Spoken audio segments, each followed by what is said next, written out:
telling the police, he said, yeah, I killed her, then her. Yeah. See, you say you'll blow my brain out. I ain't got, don't do that, man. Man, don't man. The extent that we could Uber. Sit down and Brian Helly. Watch your mouth. On the morning of May 24th, 1994, 27-year-old Michelle McGrath was found dead in an alley off Washington Street in downtown Orlando. Hours earlier, she had been seen leaving a nightclub around 2:45 a.m. after a night out. As she walked to her car, she was attacked by 20-year-old Thomas Lee Gudinas, who physically and sexually assaulted her. The brutality of the crime shocked the community. Gudinas soon became a suspect, particularly after showing an unsettling obsession with crime flyers featuring McGrath's face. When questioned by his cousin, he made an eerie comment, "What if I did?" That cousin later testified that Gudinas confessed to dragging McGrath's body into the alley and having assaulted her after she died. He'd always look at them and read them, and I'd be like, why do you keep looking at them? He's like, well, I'm looking just to make sure my name's not on there. I was like, did you that girl, Tom? And he looked at me and he goes, what if I did? And I go, you're stupid if you did. And I said, well, did you have sex when she was dead? Yeah, just joking around. I apologize to the family for that. I was stupid. But Do you recall telling the police, he said, yeah, I killed her, then her? Yeah. Do you remember now if that's what he said? Yeah. The trial was held in 1995 and relocated to Collier County due to local media attention. Gudinas was convicted of first-degree murder and sentenced to death. Over the next 3 decades, he filed multiple appeals challenging the fairness of his trial and raising claims of mental illness, but all were denied. On May 23, 2025, Florida Governor Ron DeSantis signed a death warrant setting Gudinas' executions for June 24, 2025.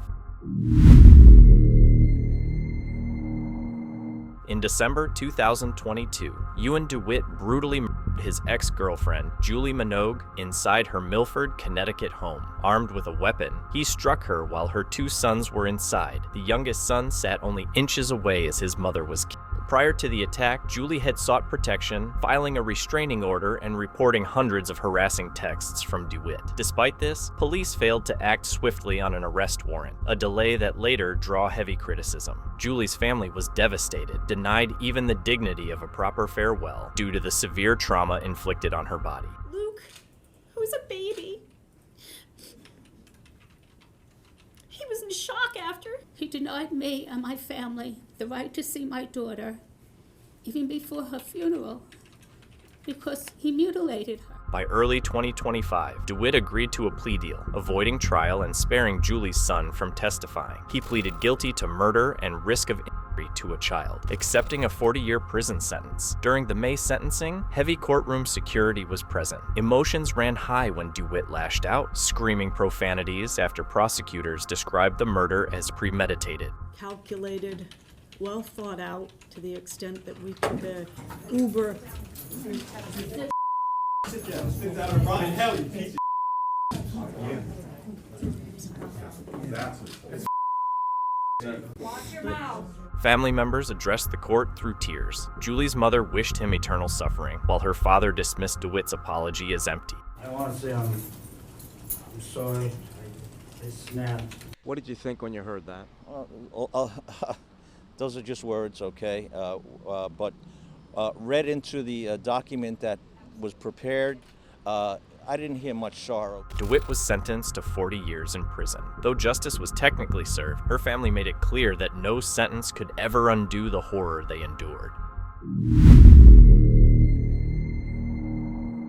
Between 2021 and 2022, Jaquan Hamilton, Robert DeMaio, and Jacoby Barroso orchestrated a deadly scheme in Manhattan's West Side nightlife scene. They targeted men leaving bars by drugging them, robbing them and leaving them to die. Two of their victims, Julio Ramirez, a 25-year-old social worker, and John Umberger, a 33-year-old political consultant, died of overdoses. The group drained their victims' bank accounts and stole personal belongings, leaving families devastated. After months of investigation, all three men were arrested and brought to trial. In February 2025, a jury found the trio guilty of second-degree murder, robbery, and conspiracy. On May 21st, during sentencing, family members delivered powerful impact statements. John's mother observed a moment of silence to emphasize the cruelty of her son's final moments, while Julio's parents spoke of a pain that never fades. A moment of silence and 13 seconds to consider the video that was made while my son died, and you did nothing to help. You didn't have to. What John would want for the people who took his life to truly understand the enormity of what they have done. Hamilton and Barroso offered brief condolences but maintained their innocence. I'm sympathetic toward the victims and their families. However, I disagree with the verdict. My condolences goes out to the family, to the victims' families. I pity your lack of humanity and empathy for your fellow human beings. I'm pleased that there's strong accountability for these defendants, but it will never bring back Julio Ramirez or John Umberger. There is no justice about when someone dies because you can't bring them back, but it is closure. Judge Felicia Menon sentenced Hamilton and DeMaio to 40 years to life and Barroso to 20 years to life. Though the sentences delivered a sense of closure, the victims' families made it clear that no amount of punishment could ever undo the harm caused. In November 2009, a disturbing incident occurred in Bolton, Mississippi, when a young woman was taken to the home of Ricky Franklin and subjected to a terrifying ordeal. The victim later reported being restrained, hurt, and kept from leaving. Hey, at the hospital, she gave a statement to investigators that Mr. Franklin her, grabbed her windpipe, and in a statement that she gave later actually said he was trying, it felt like she was trying to pull her windpipe out, but he beat her severely with a bottle. Franklin was arrested and charged with multiple crimes, including kidnapping and assault. She was not doing anything wrong, and obviously he was, and so whatever the relationship was, she did not ask for this to happen to her that day. What do you say about the bruises left on her body? I think that something happened and it escalated. Now, whether it rises to the level of aggravated assault or not is something else entirely. During his 2012 trial, a jury found him guilty of kidnapping and aggravated assault, although they did not convict him of the more serious allegations. The court sentenced Franklin to 50 years in prison, 30 years for kidnapping, and 20 for assault, to be served consecutively. In 2014, the Mississippi Supreme Court partially overturned Franklin's conviction, ruling that the jury had received incorrect instructions about the assault charge. As a result, the aggravated assault conviction was vacated, but the kidnapping conviction and its 30-year sentence remained in place. He is eligible for release in 2027. Although Franklin's name has surfaced in other investigations, no additional charges have been filed. In June 2010, Charles Kubler was accused of fatally shooting his girlfriend, Tamara Stuckey, while she slept in their Jackson, Mississippi apartment. The incident led to his indictment on charges of deliberate design murder and illegal use of a firearm. During the legal proceedings, the defense argued that shot residue had been found on Tamara's hands, suggesting she may have fired the weapon. A motion for mistrial was filed in 2011 based on this evidence, but the judge denied it, allowing the case to proceed. At one point, a neighbor reportedly testified that Kubler claimed the shooting was accidental, though this statement did not sway the court's direction. She put to her head. That was totally not her. She hated kids. Years later, after Kubler's initial conviction was overturned, a retrial took place in July 2019. Once again, a jury found him guilty of deliberate design murder and firearm use in the crime. He was sentenced to life in prison without the possibility of parole, plus an additional 5 years for the firearm enhancement. As of 2025, Kubler remains incarcerated. In August 2010, 24-year-old Latasha Smith was being transported to the Hinds County Detention Center when he complained of breathing trouble, prompting officers to roll down a patrol car window. Smith managed to slip his handcuffs to the front, escape from the vehicle, and flee into nearby woods. Officer Glenn Agee, 31, chased Smith into a canal where a struggle ensued. During the altercation, Smith reportedly grabbed Agee's service weapon and fatally shot him. Agee, remembered as a dedicated rookie officer, died from his injuries shortly after being taken to the hospital. During early court appearances, Latasha Smith appeared visibly distressed and voiced concerns that law enforcement officers were threatening him. His attorney, however, attributed these behaviors to paranoia and mental health issues. See, you're gonna blow my brain out, man. I ain't got, don't do that, man.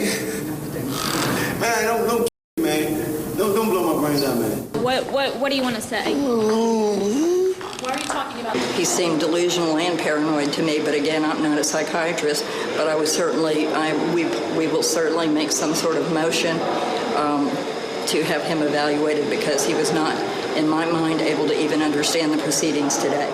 2 years later, in August 2012, Smith avoided the death penalty by pleading guilty to manslaughter and illegal possession of a firearm. Taking into account possible mental health concerns, the court sentenced him to 30 years in prison, 20 years for manslaughter, and 10 years for the firearm offense. 10 years of his sentence were suspended, leaving him with 20 years to serve. As of now, Smith remains incarcerated with no public updates on parole or release.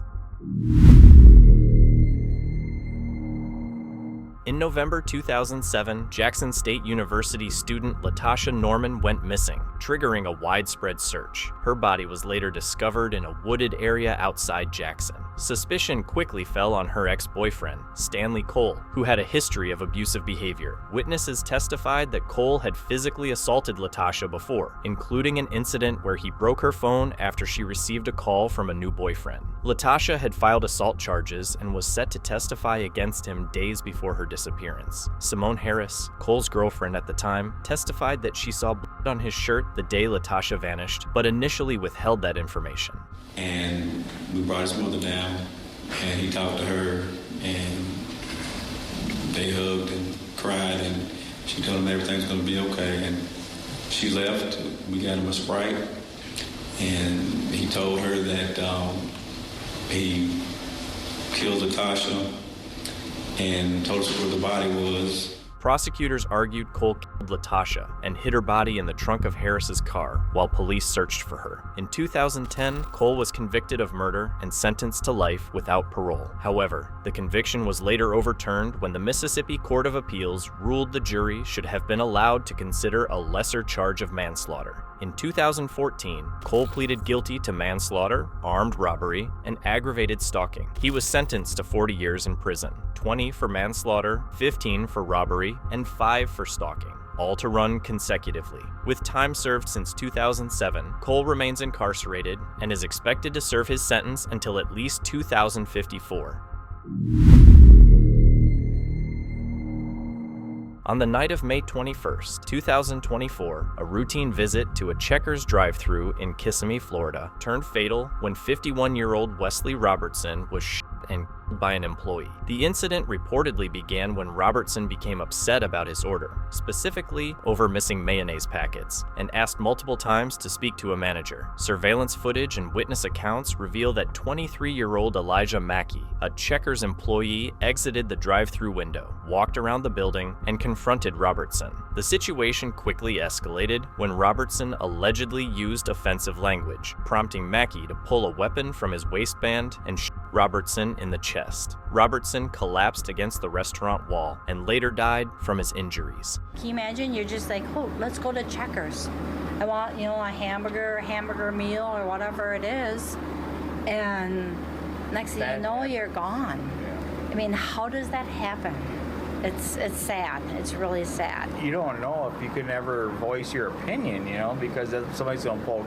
Mackey fled the scene on foot, but was later found hiding in a stairwell at a nearby hotel. He was arrested the next day and charged with first-degree premeditated murder. The defendant will be held pursuant to Arthur at no bond. A judge ordered him held without bond under Florida's Arthur Act. The community reacted with disbelief and sorrow, with many struggling to comprehend how a dispute over condiments led to such a violent outcome. Obviously, this individual will have their day in court, but based on the information that we have seen so far, it'll be very, very difficult for them to defend their actions. And it's unfortunate because it could have been avoided. It takes a much bigger person to basically step away from a situation like that, be that person. Don't allow for someone to bring you down or take you on a path that you will regret later. Former Orlando Police Chief Orlando Roland described the case as tragic and avoidable, urging young people to practice emotional restraint. The Checkers location has since reopened, though the incident has raised serious concerns about conflict management and violence in the workplace. In March 2016, 32-year-old Justin Lumen, a Melbourne father of two, was driving at 93 miles per hour on Interstate 95 with a blood alcohol level of 0.228, nearly 3 times the legal limit, when he crashed into Gary Smith's vehicle. The impact sent Smith's car into nearby trees and bushes, killing the 53-year-old father at the scene. Smith's daughter, affectionately known as Little Gary, was left without a parent. Lumen did not flee or deny responsibility. Instead, he pleaded no contest to DUI manslaughter, acknowledging the gravity of his actions early in the legal process. You plead no contest to count 1 and count 2? At a Brevard County Court hearing in January 2019, Lumen offered a tearful apology, calling it the worst decision I ever made, and expressing sorrow for both Smith's family and his own family, who would also grow up without their father. Catastrophe. Everything started flipping, and both of our vehicles ended up down in a wet ditch on the side of 95. I regret it every day. It's something I've lived with every day for the last almost 3 years. It's the worst decision I've ever made. Despite facing a minimum of 16 years in prison under sentencing guidelines, his defense team requested a reduced term of 5 to 7 years, citing Lumen's remorse, early plea, and strong family support. He's a wonderful dad. I mean, turned out to be the best father I could even imagine for my grandkids. Nearly 50 friends and relatives attended his hearing. Ultimately, the court sentenced him to 6.5 years in prison, reflecting a compromise between justice and compassion. In December 2013, 52-year-old Barry Moss was fatally struck on Route 5 in Evans, New York. The driver fled the scene, and for a time, the case stalled. In 2014, a grand jury declined to indict Gabriel Ballo, the suspected driver, due to a lack of evidence. However, by June 2016, new details emerged, particularly conflicting testimony from Ballo's friend, Lynn Lettner, which led to a second grand jury formally indicting Ballo for first and second-degree vehicular manslaughter and leaving the scene of an accident. Lettner was charged with perjury. Both women pleaded not guilty and were released on bail. In pretrial hearings, Ballo's attorney sought early access to grand jury transcripts, citing due process concerns, but the court denied the motion. We're concerned about due process violations. We're concerned about a whole number of things which are articulated in our order to show cause. It is discretionary with the court whether to release them sooner.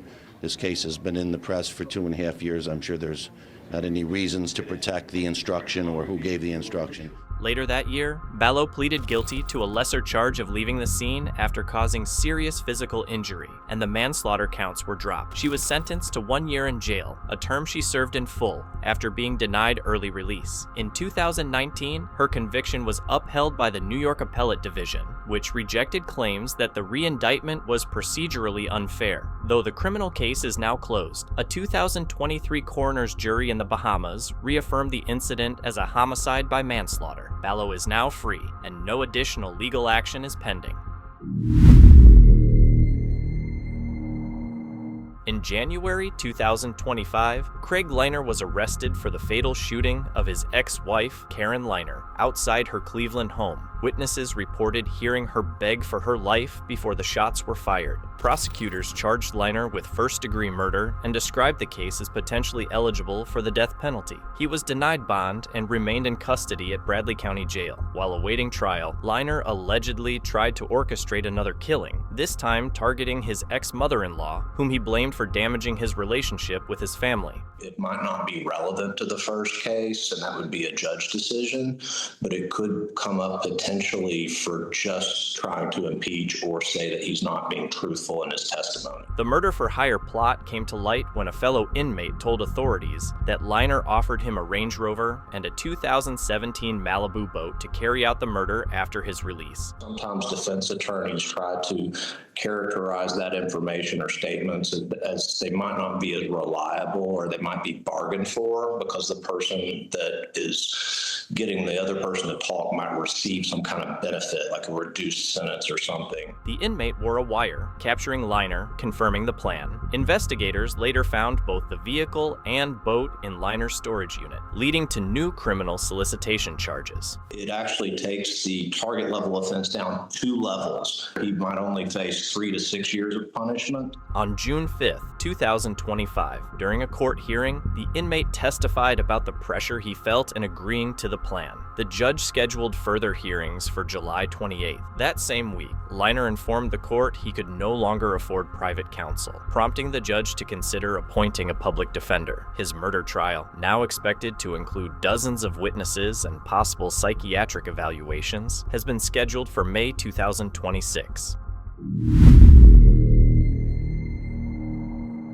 On a tragic evening in May 2023, Bryce Buchholz was riding his bright orange BMX bike with a friend, doing what he loved, when he was struck and killed by a drunk driver in Erie County, New York. The driver, 23-year-old Michael Atipo, was nearly 3 times over the legal alcohol limit. After the collision, Atipo didn't stop, but a good Samaritan followed his vehicle and directed police to his location. Bryce died instantly at the scene. Surveillance footage later revealed Atipo stumbling out of a bar and needing help from friends to even locate his car, a sobering image of the reckless choices that led to the loss of a young life. During an emotional sentencing in a packed courtroom, filled with mourners wearing orange in honor of Bryce. Bryce's family remembered him as a kind, joyful boy with a contagious smile and deep respect for others.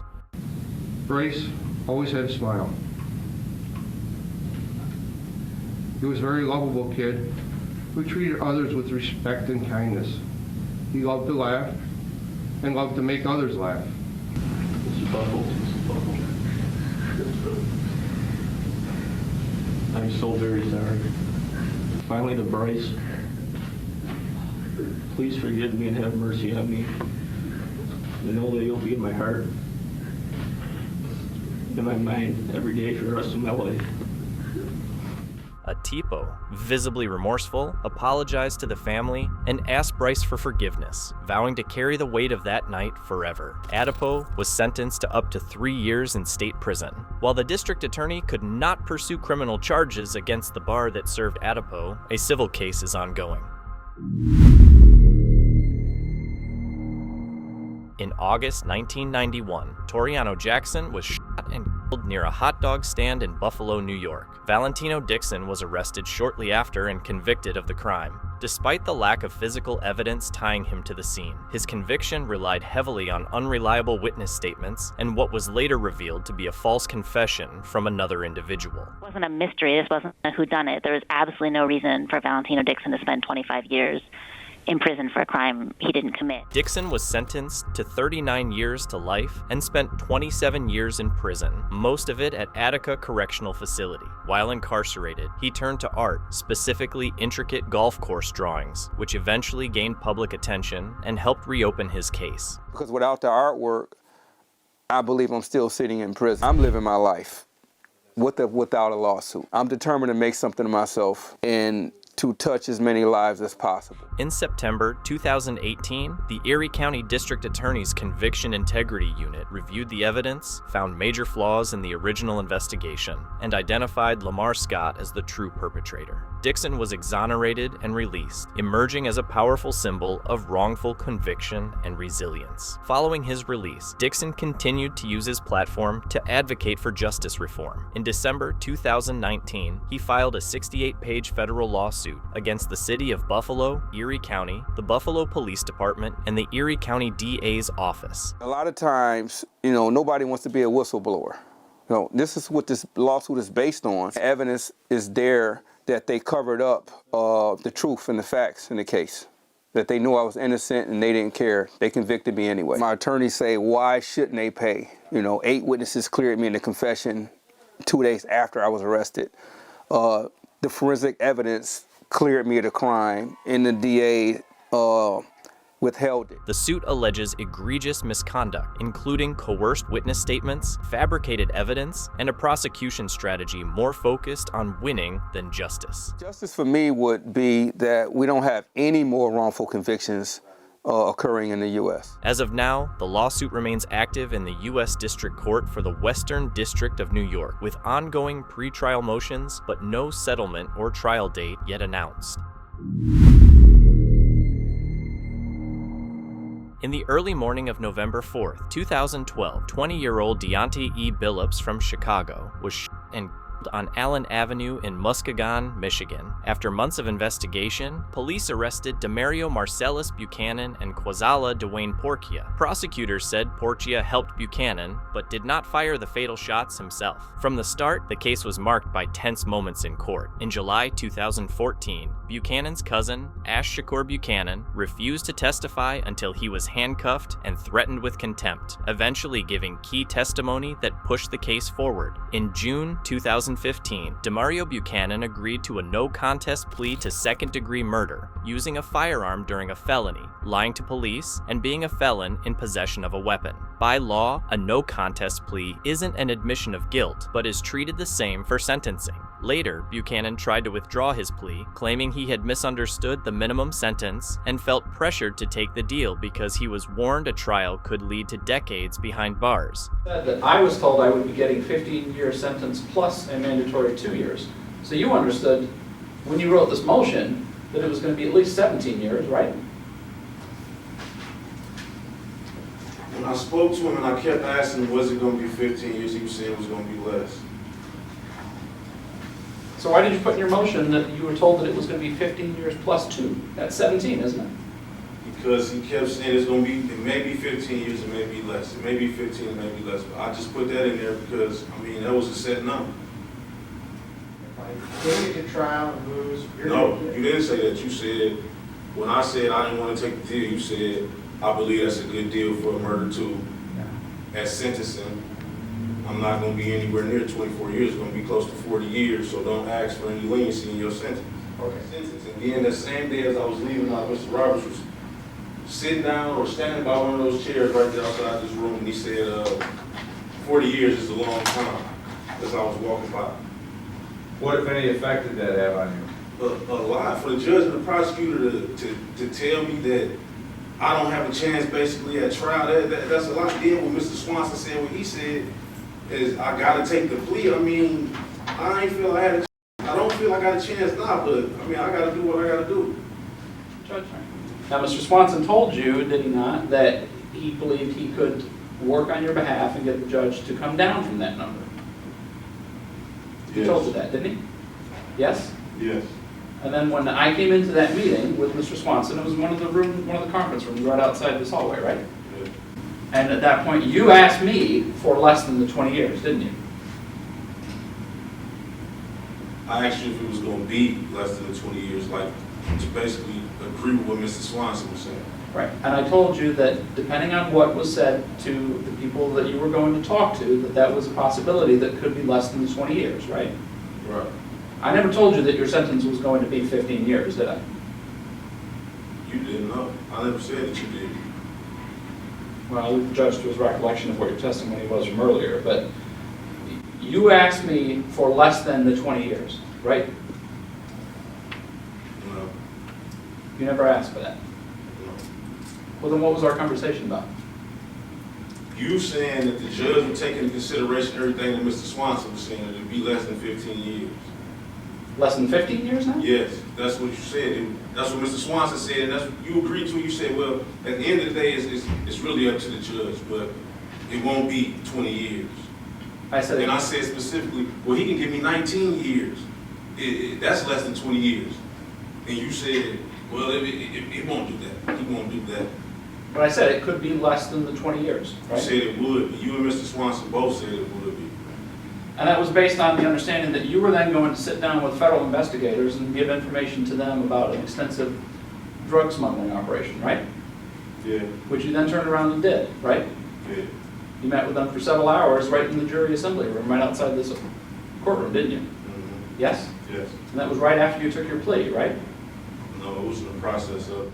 Despite his attempt to back out, the court upheld the plea. On February 15, 2017, Judge William C. Marietti sentenced Buchanan to 18 to 35 years for second-degree murder, plus a mandatory 2 years for the firearm charge, and additional concurrent time for lying to police and illegal weapon possession. Standing before the judge, Buchanan admitted to poor choices and drug and alcohol problems, but continued to deny killing Billups, describing him as a friend and expressing condolences to the victim's family. He said he accepted his situation, but stood firm in declaring his innocence. His lawyer immediately filed an appeal. Meanwhile, Buchanan's co-defendant Porcia was sentenced earlier to at least 7 years in prison for aiding Buchanan during the shooting. In the early hours of April 3, 2022, the heart of downtown Sacramento turned into a scene of sudden chaos. As nightclubs along K Street were letting out, a heated fight erupted near 10th Street. Within moments, shots were fired in rapid succession, sending crowds scattering and leaving multiple victims in the street. Officers rushing to the scene found 3 people already down near the intersection, while panicked bystanders yelled that more victims were lying farther down the block. Witnesses pleaded for help, and some shouted at officers to back away, their emotions swinging wildly between fear, grief, and anger. Despite the mounting hostility, officers worked urgently to give CPR and other first aid as a restless crowd of nearly 200 people gathered around, many refusing to leave.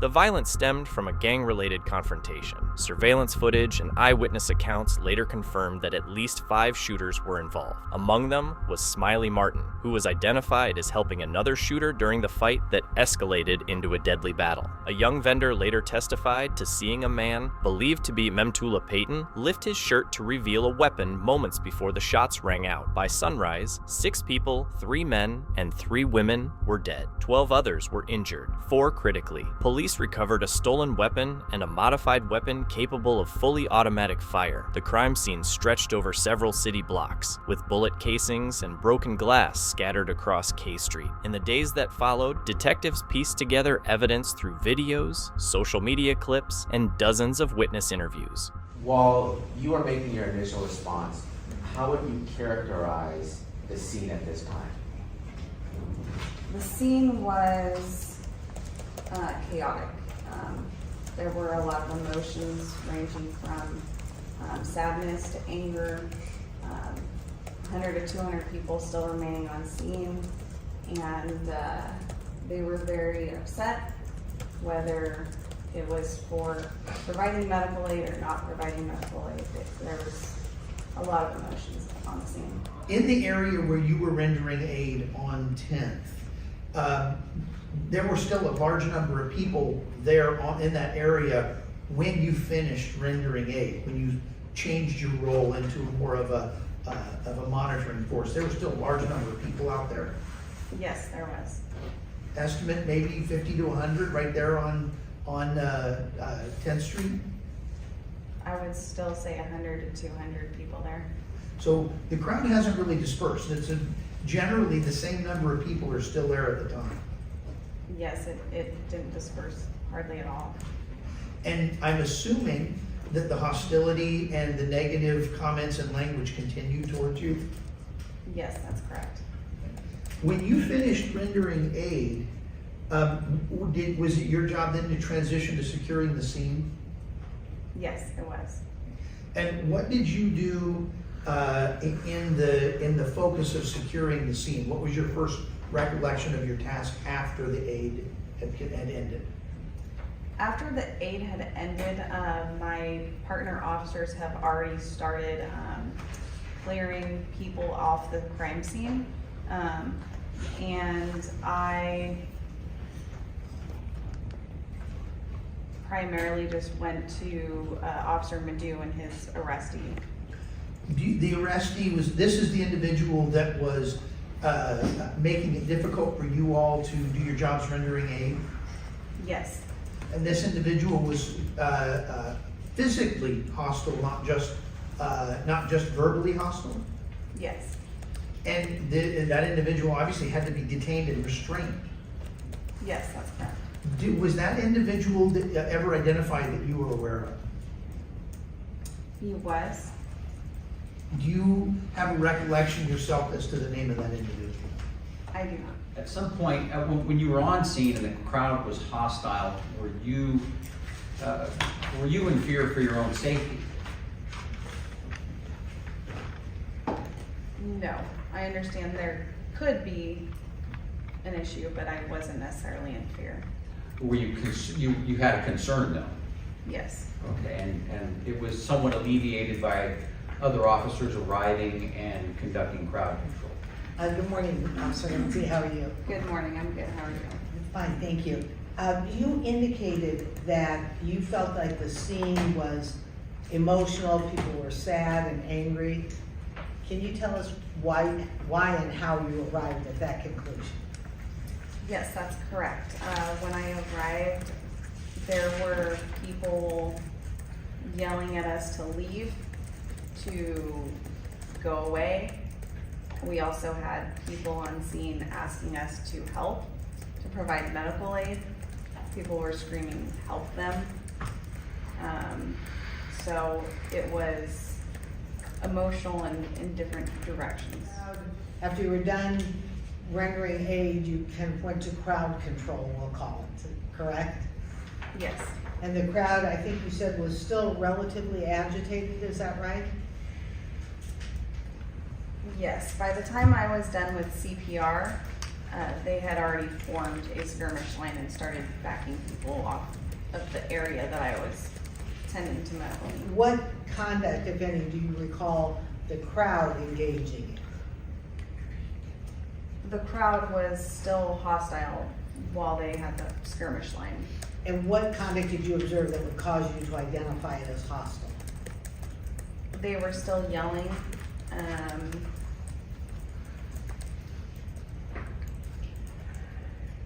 They were gesturing. Things of that nature made me believe they were still hostile. Take a step back. When you arrived on scene, what did you observe? When I arrived on scene, when I exited the patrol car, I saw to the left there was 3 individuals laying on the ground. Officers were rendering aid. There's a bunch of people running and yelling. People were advising us that people were shot down the street towards 11th. And when you got to this location, did you observe a person down on the ground? Yes. And did you run to that individual on the ground? Yes. And the person who was down on the ground, did you observe whether they were had sustained any injury? Yes, I did. And what type of injuries did that person sustain?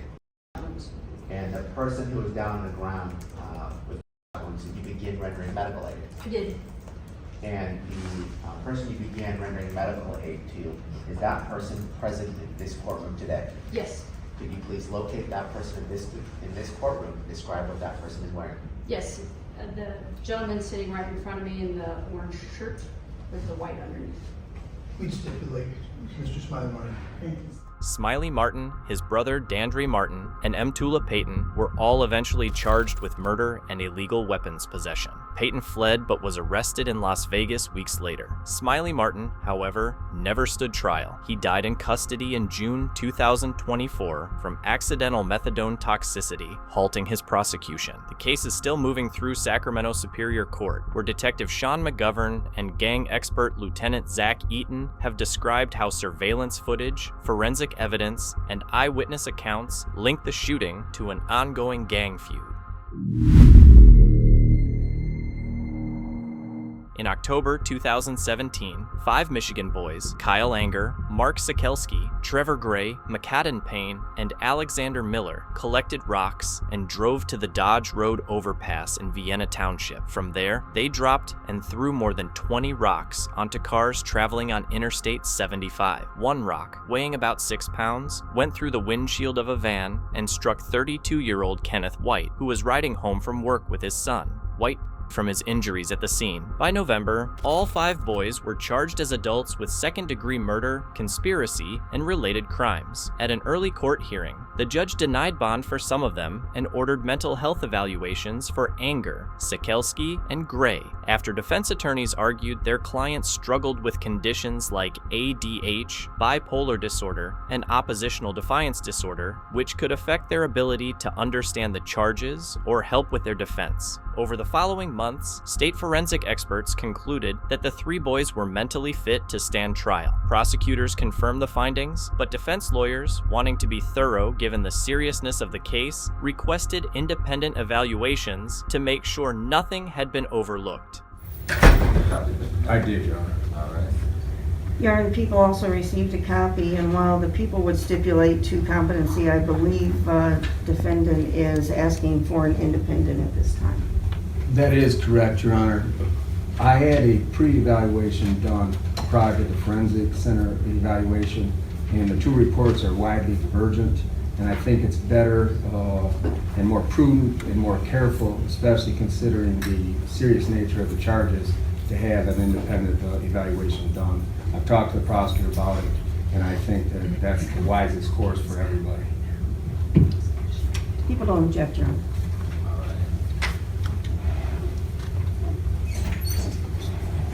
Court will grant the request. Will you take this, ma'am? Yes, Your Honor. So, I'll have to hire my own yeah, expert. that's all. All right, you can take the order to get to it. I will, Judge. Last time we were here, the court indicated that the court would not consider bond until the court had heard all the evidence. Is that correct? Correct. So I don't need to launch into a very compelling bond motion at this point? Unless there have been changed circumstances. Thank you, Judge. All right.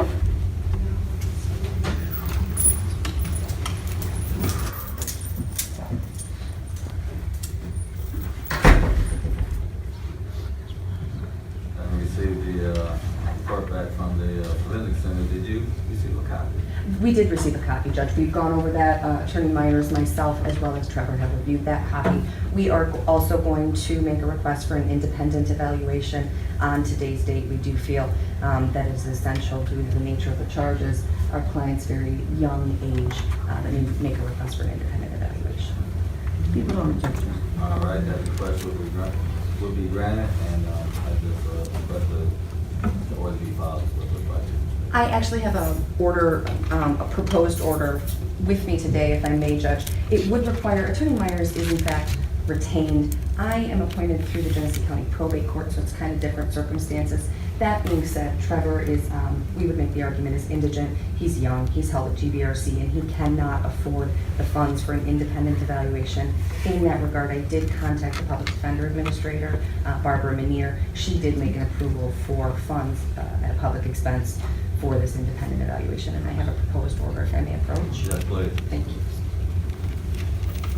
Just let my client know, obviously the dishonorable court of the law requires a change in circumstances for a bond request to be made, and that is why there is no change of circumstances presently. So we understand the dishonorable court's position that there will be no change in bond. All right, thank you. Thank you, Judge. Thank you, Your Honor.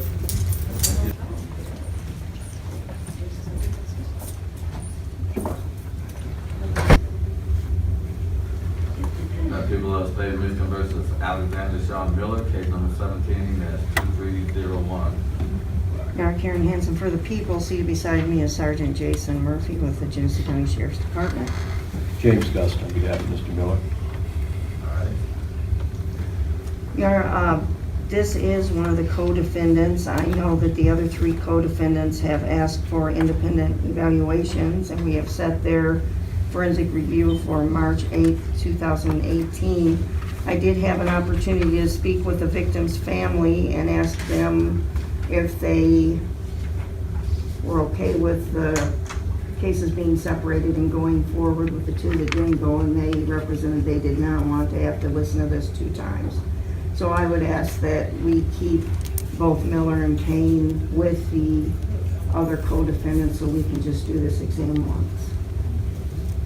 People of the state of Michigan versus Caden Malay Payne, case number 17, that's 2301. Karen Hansen for the people, Your Honor. Seated beside me is Sergeant Jason Murphy with the Genesee County Sheriff's Department. Good morning, Your Honor. Michael Manley on behalf of McCaden Payne, who is present before the court. Judge, today was the date and time set for review hearing. We're the last of the co-defendants to be called. 3 of my co-counsel have gotten up today and asked for independent evaluations based on the forensic evaluation request that they had made in, I believe, early November. At that point in time, our case was adjourned until today.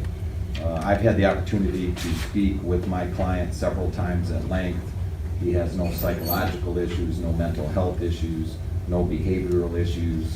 I've spoken to his parents who reiterate those types of things. So for those reasons, we did not make a motion for forensic evaluation as it relates to competency. I do believe that he understands the nature and the object of the proceedings against him, and he has been able to rationally assist me in this case.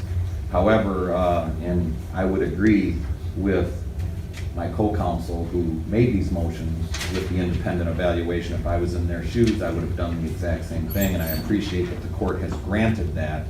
However, I do believe now that my client does have a change in circumstance because of the delay is not attributable to him or our defense. So I understand, Judge, I've been in this court so many times, and one of the refreshing things about this court is you are consistent. And I understand there's not a factual change of circumstance. I understand that there has been no testimony that this court could hear and analyze to make that type of decision. So I do respect that, and I do know that 2 of my co-counsel have made the request for bond and have acknowledged no circumstantial change, and that is bond has not been changed. So I do respect that. However, I would like to just place on the record that for judicial economy, I understand that. I've spoken to Mrs. Hansen, or Ms. Hansen. She has indicated that the victim's family does not want to have separate examinations. I'm very respectful and sensitive to that. Attorneys also asked the judge to keep all the cases together to spare Kenneth White's family from having to relive the tragedy in multiple separate trials. The court agreed, and by late February, second evaluations supported the first. The boys were found competent, and the case moved forward with all defendants facing the same courtroom together.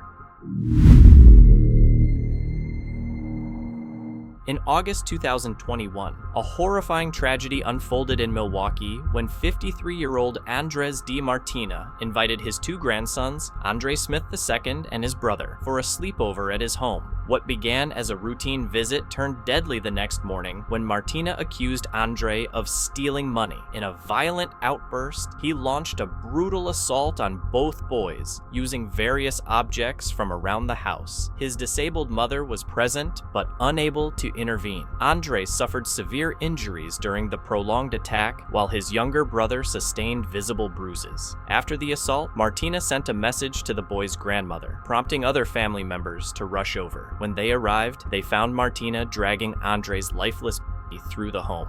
Emergency responders were called, but it was too late. Andre was pronounced dead shortly after. During questioning, Martina attempted to justify his actions by alleging self-defense, a claim unsupported by the evidence. Following his arrest, Martina was charged with first-degree intentional homicide, repeated physical abuse of a child, and other related crimes. In May 2022, a jury found him guilty on all counts. Socially, there are obviously extremely troubling things about this case. And one of the most tragic things that I've heard this morning came from one of the family members, a young family member who is placed in the position of having to come into this court, stand at a podium in a gallery, Mr. Martina, and say, quote, "I try to stay strong for everyone in my house," end quote. That is what you've done, Mr. Martina. You have affected the lives of everyone in this room, from your family, from those people that you claim to care about, to everyone who's had to read or hear anything about your behavior. You, in turn then, come into this courtroom and blame this community for your actions. Shame on you. That's a coward's way out. To say that Milwaukee is a snake pit and that you took your chances coming back, I would guess that everybody in this courtroom wishes that you hadn't. You came back. You did these crimes. You killed this child in full view of your mother, no less, and his brother. This is one of the most, I wish I could say the most, one of the most aggravated homicides that I've dealt with. And I've been in this area of practice for almost 38 years, Mr. Martino. I've participated in trials of 2 grandparents, a grandmother and a grandfather, who beat a old to death over a period of months. And I thought when that happened that I had seen it all. I thought last year when I presided over a case where a man murdered the mother of his children and then murdered his daughters because he didn't want them to have to live without them, without her, I thought I had seen it all. But I hadn't. And there are countless others. It is dangerous to be a child. It's dangerous to be an adult. But it's not because of the good citizens of the city or county of Milwaukee. It's dangerous because of you and your voluntary acts. You're an adult man. You're 54 years old. And you've claimed that this child put you in danger of your life. Yet, when that child twice escaped from the home where you were torturing him,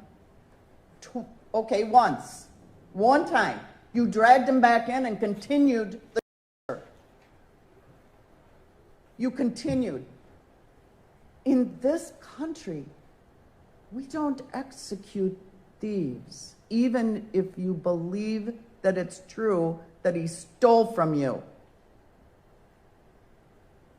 We don't execute thieves, much less torture them by beating them to death over a period of hours, much less do that to young people, children. I reread the psychological report about you and your behavior. I reviewed my notes from the trial, Mr. Martina. What you did deliberately out of rage and out of an accusation that this child stole from you. It is inescapable that this was a deliberate act.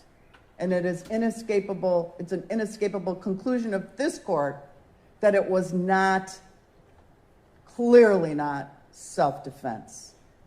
Clearly not. At sentencing, held in June 2022, Milwaukee County Circuit Court Judge Stephanie Rothstein delivered a scathing rebuke of Martina's actions. So the court looks at a man who has inflicted this kind of damage, not only on the victim, which can't be understated, but on this entire constellation of your family. A child that you was placed in your care, that you claim to love, and what you've done. I look at your prior record, I look at the effect of your behavior on the community, and the court has to sentence you accordingly, Mr. Martina. There is, frankly, no other appropriate sentence in this case other than what I'm going to hand down.